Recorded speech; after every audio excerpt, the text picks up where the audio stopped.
Hello friends, आप देख रहे हैं आपका चैनल शेयर बाजार विद आयुष। और दोस्तों, बात करेंगे इस वीडियो में किसके बारे में, जो नया मेन बोर्ड आईपीओ आया है भारत कुकिंग कोल, इसके बारे में। देखिए, सबसे पहली बात तो क्या है, भारत कुकिंग कोल की सारी जानकारी जो है वो निकल कर आ चुकी है। तो जो सारी डिटेल्स है वो आपके साथ मैं इस वीडियो में साझा करूंगा। और सबसे इंपॉर्टेंट हम बात करेंगे दोस्तों कि शेयर होल्डर कैटेगरी इस आईपीओ में रहने वाली है। तो उस शेयर होल्डर कैटेगरी का फ़ायदा किस तरीके से उठाए, किस तरीके से अलॉटमेंट के चांसेस को सबसे ज़्यादा बढ़ाए, इसके बारे में इस वीडियो में समझेंगे। ये भी जानेंगे कि अगर आपके पास ऑप्शन है कि आप शेयर होल्डर प्लस रिटेल या फिर एचएनआई कोई कैटेगरी में लगानी, तो कौन सी वो कैटेगरी होगी जिसमें अलॉटमेंट के चांसेस और बेहतर बनेंगे। तो आप लोग वीडियो को देखिएगा पूरा, क्योंकि अपने आप में बहुत महत्वपूर्ण वीडियो होने वाला है। सारी जानकारी आपको मिलेगी, वैल्यूएशन के बारे में थोड़ी बहुत हम चर्चा करेंगे, तो इसलिए वीडियो काफ़ी इंपॉर्टेंट रहेगा। लेकिन उससे पहले अगर आपने दोस्तों पहली बार चैनल को विजिट किया है तो ज़रूर सब्सक्राइब कर लीजिएगा। तो दोस्तों, साल का पहला main board IPO Bharat cooking coal limited IPO open होगा 9 जनवरी से 13 जनवरी के बीच में। जो आपको मैंने प्राइस बैंड बताया था कि खबर निकल कर आ रही है कि 23 रुपीज़ तक का रह सकता है अकॉर्डिंग टू वॉट सोर्सेज से, तो एक्जैक्टली वो सोर्सेज सही साबित हुए और 23 रुपये का याद रखिएगा प्राइस बैंड जो है वो कंपनी के द्वारा रखा गया है। इसका मतलब ये है कि कंपनी अपना आईपीओ लेकर आ रही है एट अ मार्केट कैप, या फिर आप कह सकते हैं वैल्यूएशन ऑफ 10,711 करोड़। जी हाँ, 10,711 करोड़ रुपए के वैल्यूएशन पे कंपनी अपना आईपीओ लेकर आई है। दोस्तों, जैसे मैंने कहा, 10 रुपये की फेस वैल्यू वाला ये आईपीओ है, जिसका 23 रुपीज़ का प्राइस बैंड है और आपको एक लॉट में 600 शेयर मिलेंगे। जी हाँ, एक लॉट में 600 शेयर कुल मिलाकर आपको मिलते हुए दिखेंगे। यह आईपीओ एक पूरा का पूरा क्या है, ओएफएस, यानी सारा पैसा जो है वो दोस्तों कंपनी के प्रमोटर कोल इंडिया के पास जाता हुआ दिखेगा, क्योंकि ये याद रखिएगा अपना हिस्सा बेच रहे हैं फ्रॉम दिस आईपीओ। ये आईपीओ का साइज क्या है, अब सबसे इंपॉर्टेंट बात देखिए, आईपीओ आता हुआ देखने को मिल रहा है करीबन 1071 करोड़ का। जी हाँ, 1071 करोड़ का याद रखिए ये टोटल आईपीओ।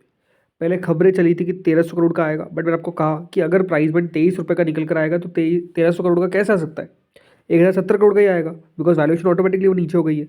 तो 1070 करोड़ का ये आईपीओ है। ठीक है, अब पहले तो दोस्तों हम चर्चा करते हैं शेयर होल्डर कैटेगरी के बारे में, बाद में बात करेंगे वैल्यूएशन के बारे में। अब दोस्तों एक इंटरेस्टिंग बात आपको बताता हूँ, इस आईपीओ में 4 कैटेगरीज नहीं है। मतलब 4 कैसे, पहली तो दोस्तों क्यूआईबी हो गई, राइट, दूसरी एचएनआई हो गई, तीसरी रिटेल हो गई, राइट, चौथी एक और आ गई शेयर होल्डर कैटेगरी, राइट। तो चौथी कैटेगरी तो ये हो गई।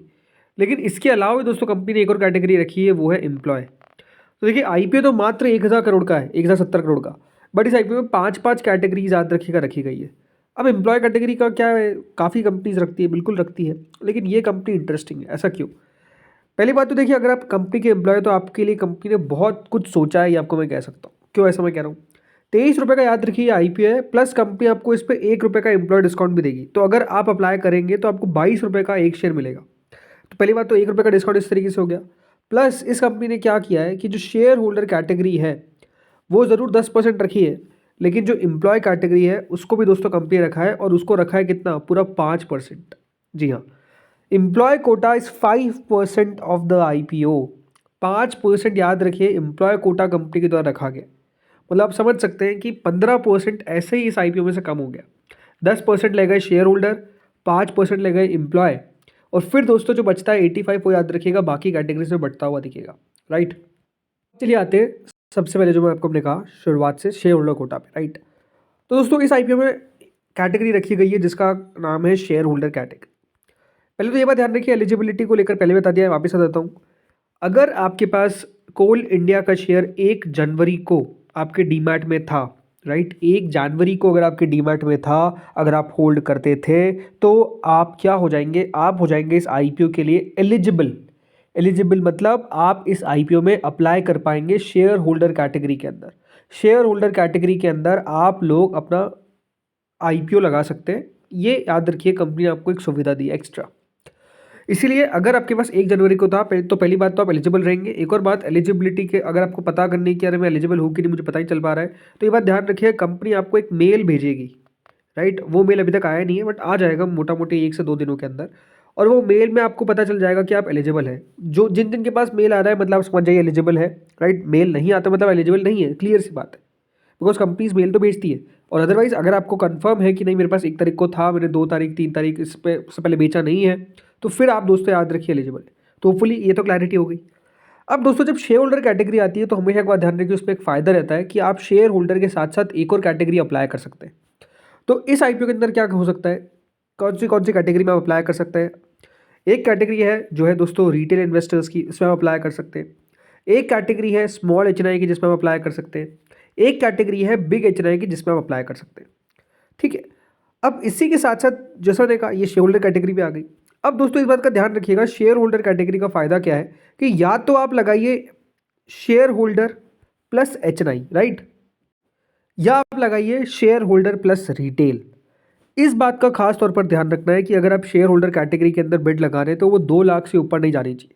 2 लाख का मतलब क्या है, 2 लाख का मतलब ये है कि दोस्तों जैसे कि इस आईपीओ के अंदर अगर आप देखेंगे 14 लॉट्स मिलाकर 8,400 शेयर होते हैं, जिसकी वैल्यू आती है 1,93,200 रुपीज़। अगर आप अप्लाई करेंगे शेयर होल्डर कैटेगरी में तो 1,93,200 रुपीज़ से ऊपर आपकी वैल्यू नहीं जानी चाहिए शेयर होल्डर के अंदर।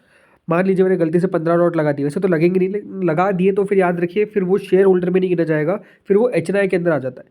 तो इस बात का खास तौर पर ध्यान रखना है कि अगर आप अप्लाई कर रहे हैं तो अप्लाई करना है आपको only in share holder category, और अप्लाई करना है कितना, मैक्सिमम।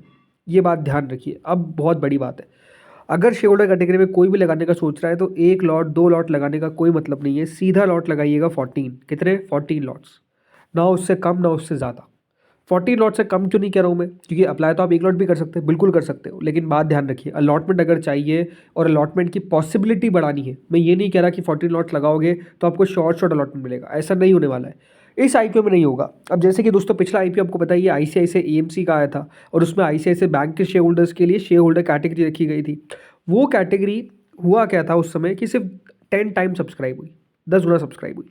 तो जिसने भी वहाँ पर दोस्तों 15 लॉट तक लगा दी, मतलब वहाँ पर आप 15 लॉट तक लगा सकते थे, इसमें तो 14 लॉट्स ही है, लेकिन अगर वहाँ पे 15 लॉट जिसने भी लगाए, पहली बात तो उसको कंफर्म अलॉटमेंट मिला, और कंफर्म अलॉटमेंट के साथ साथ उनको 3 या 4 शेयर्स एक्स्ट्रा मिले। 6 शेयर का उधर 1 लॉट था, प्लस 3 और 4 शेयर्स, किसी को 9 शेयर मिले, किसी को 10 शेयर मिले। क्यों, बिकॉज उसमें शेयर होल्डर कैटेगरी में प्रपोर्शनेट बेसिस पे अलॉटमेंट था, और वो कैटेगरी जो है वो 15 लॉट से कम सब्सक्राइब हुई। अब मैं ये क्यों कह रहा हूँ कि यहाँ पर अलॉटमेंट 14 लॉट से अगर आप लगा भी देंगे तब भी अलॉटमेंट कंफर्म नहीं है। रीज़न बिंग, मुझे लगता है कि 14 लॉट से ज़्यादा ही सब्सक्राइब होगा। क्यों ऐसा, देखिए एक बात आप ध्यान रखिए, ये आईपीओ का साइज़ है 1070 करोड़, शेयर होल्डर के खाते में आया 107 करोड़। अब 107 करोड़ का मतलब क्या है कि अगर दोस्तों इस आईपीओ के अंदर अगर 1500 करोड़ आ गए शेयर होल्डर कैटेगरी के अंदर, तो ये बात ध्यान रखिए वो कैटेगरी सब्सक्राइब हो जाएगी लगभग 14 गुना। और मेरे हिसाब से दोस्तों कम से कम शेयर होल्डर कैटेगरी में 4-5 हज़ार करोड़ रुपए हमको आते हुए दिखेंगे। चलिए मान लेता हूँ मैं फॉर एग्जांपल कि 6,000 करोड़ रुपए आ जाते हैं, और ये कैटेगरी में का मतलब 6,000 करोड़ आ गए, और 1500 करोड़ में याद रखिए 14 गुना हो रही है, मतलब 14 इंटू 4 कर लीजिए, इतना सब्सक्राइब होगी 56 टाइम्स। तो बात क्या है कि पहली बात तो यहाँ पर अगर शेयर होल्डर कैटेगरी में भी देखा जाए तो अलॉटमेंट मुझे लगता है कि प्रोपोर्शनेट बेसिस पे तो ज़रूर है, बट लॉटरी ही रहेगा। रीज़न बीइंग ये कैटेगरी अच्छी खासी सब्सक्राइब होगी। क्यों कैटेगरी सब्सक्राइब होगी, बिकॉज छोटा सा आईपीओ है, राइट। ये बात ध्यान रखिए, वो 10,000 करोड़ का आईपीओ था, और वहाँ पे 5% हिस्सा रखा गया था, अराउंड 570 करोड़ के आसपास, राइट। तो वो कैटेगरी अगर आप देखेंगे 10 गुना सब्सक्राइब हुई थी। अब यहाँ पर कोल इंडिया के तो अगर आप शेयर होल्डर देखेंगे तो कितने, लगभग 23 लाख शेयर होल्डर थे एज ऑफ सितंबर 25, और ये डेटा याद रखिए अपडेट नहीं हुआ है, ये डेटा जो है वो सितंबर का है, तो जनवरी चल चुका है, और दिसंबर तक बहुत लोगों ने शेयर लिए, और ये कैटेगरी के अंदर शेयर होल्डर जो है वो ऑटोमेटिकली आपको और बढ़ते हुए नजर आएंगे। तो जब शेयर होल्डर बढ़ते हुए नजर आएंगे तो क्लियरली बात है दोस्तों कि अलॉटमेंट मिलना टफ रहेगा, लेकिन स्टिल लगाइए ताकि अलॉटमेंट के चांस थोड़े तो कहीं बनेंगे। यहाँ पर 13 लॉट कम से कम लगाइए, ये मैं आपको कह रहा हूँ, सॉरी 14 लॉट्स, 13 नहीं 14, और 14 लगाइए ताकि हो सकता है कि अलॉटमेंट ना ही मिले, लेकिन ये बात ध्यान रखिए प्रपोर्शनेट में फिर आपके नंबर सबसे ज़्यादा रहेंगे चांसेस आने के कि आपको अलॉटमेंट मिल जाए, राइट। प्रपोर्शनेट में होता क्या है, जिसने जितने लॉट लगाए याद रखिए उसकी पॉसिबिलिटी अलॉटमेंट आने की उतनी ज़्यादा है, तो इसलिए ये बात हो गई। इसके साथ साथ दोस्तों आप लगाइए रिटेल कैटेगरी के अंदर। मैं ये कहूँगा कि अगर आपके पास एचएनआई का भी पैसा है और शेयर होल्डर का भी पैसा है तो बढ़िया है, लेकिन ये बात ध्यान रखिए अगर आपके स्मॉल एचएनआई का पैसा है, कि मैं सोच रहा हूँ मैं तो स्मॉल एचएनआई में लगा देता हूँ, तो फिर याद रखिए अलॉटमेंट मिलना और टफ हो जाएगा। Reason being small HNI category भी देखिए 5% होती है, और इस आईपीओ में तो आप समझ सकते हैं 5% का मतलब भी 5% नहीं है, क्योंकि 15% तो ये बात ध्यान रखिए ऑलरेडी कट चुका है शेयर होल्डर प्लस एम्प्लॉय। तो शेयर होल्डर कैटेगरी ऑटोमेटिकली काफ़ी छोटी है, तो स्मॉल चेन्नई कैटेगरी के स्मॉल चेन्नई कैटेगरी ऑलरेडी काफ़ी छोटी है, तो स्मॉल चेन्नई कैटेगरी में अलॉटमेंट आना दोस्तों बहुत मुश्किल रहेगा, बिग एच में मुश्किल रहेगा, इवन रिटेल में मुश्किल रहेगा, लेकिन हाँ रिटेल में ज़्यादा चांसेस रहेंगे स्मॉल चेन्नई से। तो अगर आपको शेयर होल्डर में लगाना है तो फिर उसके साथ एक और कैटेगरी बेस्ट रहेगी रिटेल। ये बात ध्यान रखिए, इस आईपीओ में तो वैसे सब में ही अलॉटमेंट मिलना मुश्किल है, लॉटरी बेसिस पे अलॉटमेंट मिलेगा, लकी पर्सनस को अलॉटमेंट मिलेगा और सब्सक्रिप्शन बहुत ही तोड़ू फोड़ू आएगा, राइट। अगर आपके पास पैसा है बिग एच का तो फिर गो फॉर बिग एच, मैं तो यही कहूँगा, बिग एच का पैसा तो बिग एच में अप्लाई करिएगा। Reason big big H category automatically 210% रहती है, स्टिल अलॉटमेंट मिलना यहाँ पर भी आसान नहीं है। मेरे हिसाब से तो बिग एच कैटेगरी अब आपको बता रहा हूँ 50 गुना सब्सक्राइब होगी, मतलब 50 में से एक को अलॉटमेंट मिलने की संभावना है। रिटेल कैटेगरी लगभग 300 करोड़ के आसपास है यहाँ पर। आई थिंक रिटेल कैटेगरी के अंदर कम से कम 6,000 करोड़ रुपये तो आएगा ही आएगा, तो वो 20 गुना तो हो गई, और मेरे हिसाब से तो 7,500 करोड़ भी आ सकता है। तो मान के चलिए 20-30 गुना सब्सक्राइब होगी रिटेल कैटेगरी भी, तो रिटेल में भी इसमें से एक को मिलेगा, तो इसलिए अलॉटमेंट मिलना नो डाउट दोस्तों थोड़ा सा टफ रहने वाला है, ठीक है। बाकी वैल्यूएशन की बात करें तो दोस्तों वैल्यूएशन कंपनी का है आईपीओ का 8.64 का, राइट जी, 8.64 की प्राइस ट्रेडिंग पे कंपनी अपना आईपीओ लेकर आ रही है। टीटीएम बेसिस पे देखा जाए तो डेफिनेटली वो थोड़ा सा महंगा हो जाता है, बिकॉज कंपनी के नंबर्स थोड़े से अभी अगर आप देखेंगे उतने अच्छे नहीं आए। पहले तो कंपनी ने अच्छे नंबर्स रिपोर्ट किए, बट इस बार जो 30 सितंबर तक के नंबर्स रिपोर्ट निकल कर आए हैं उसमें सिर्फ कंपनी का प्रॉफिट 123 करोड़ का है, जो काफ़ी कम है। मतलब ये अच्छा खासा प्रॉफिट करती है कंपनी, बट इसका प्रॉफिट कम दिख रहा है। सो ये अपने आप में कारण हो गया कि इसकी वैल्यूएशन जो है फिर नीचे आ जाएगी, but I think super IPO है, अच्छे लिस्टिंग देगा, अच्छा पैसा बनेगा, इसकी पॉसिबिलिटी काफ़ी हाई है। तो दोस्तों इस वीडियो में इतना ही था, होपफुली आपको वीडियो समझ में आया होगा, अच्छा लगा होगा। अगर आपको कोई भी डाउट हो तो कमेंट सेक्शन में आप पूछ सकते हैं। या आईपीओ अपने आप में काफ़ी इंपॉर्टेंट है, तो कोई भी अगर डाउट हो तो बिल्कुल पूछेगा, और चैनल से पहली बार जुड़े तो जरूर सब्सक्राइब करिएगा। Thank you friends watching this video.